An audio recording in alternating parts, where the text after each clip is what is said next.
ই-20 petrol নিয়ে ভারতে তোলপাড়, নতুন দলের আবির্ভাব, মন্ত্রীর পদত্যাগের দাবিতে দেশ জুড়ে বিক্ষোভের ঢাক।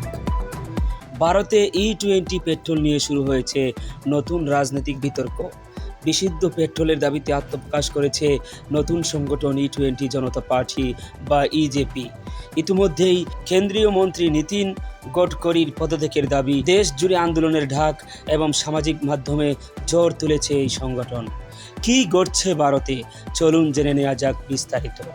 ভারতে 20% ইথানল মিশ্রিত ই-20 পেট্রোল বাধ্যতামূলক করার সিদ্ধান্তকে কেন্দ্র করে নতুন করে উত্তপ্ত হয়ে উঠেছে দেশটির রাজনৈতিক ও সামাজিক অঙ্গন। আর এই বিতর্কের মাঝেই আত্মপ্রকাশ করেছে ই-20 জনতা পার্টি, সংক্ষেপে ইজেপি। সামাজিক যোগাযোগ মাধ্যমে ব্যঙ্গ, মিম ও প্রচারণার মাধ্যমে দ্রুত জনপ্রিয় হয়ে ওঠা এই সংগঠনের প্রধান দাবি ভোক্তাদের জন্য 100% বিশুদ্ধ পেট্রোল সরবরাহ নিশ্চিত করতে হবে। পাশাপাশি প্রতিটি জ্বালানিতে কত শতাংশ ইথানল মেশানো হয়েছে তা বাধ্যতামূলকভাবে জানাতে হবে এবং জ্বালানি নীতিতে পূর্ণ স্বচ্ছতা আনতে হবে।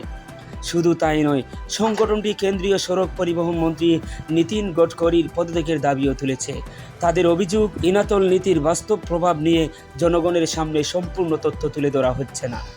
এদিকে বহু গাড়ি চালক ও যানবাহনের মালিকের অভিযোগ, ই-20 ব্যবহারে মাইলেজ কমছে, ইঞ্জিনের কর্মদক্ষতা ক্ষতিগ্রস্ত হচ্ছে এবং রক্ষণাবেক্ষণ ব্যয় বেড়ে যাচ্ছে।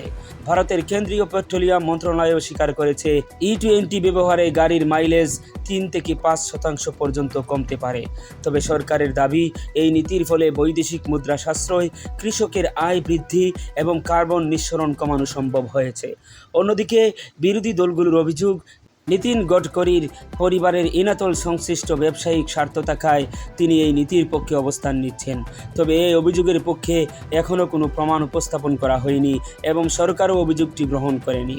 এদিকে ইজেপির আত্মপ্রকাশের কয়েক ঘন্টার মধ্যেই সামাজিক মাধ্যমে লাখো অনুসারী যুক্ত হয়েছে। একই দাবিতে 31 জুলাই দিল্লিতে গাড়ি মিছিল এবং 4 আগস্ট সংসদ চলো কর্মসূচিও ঘোষণা দেওয়া হয়েছে।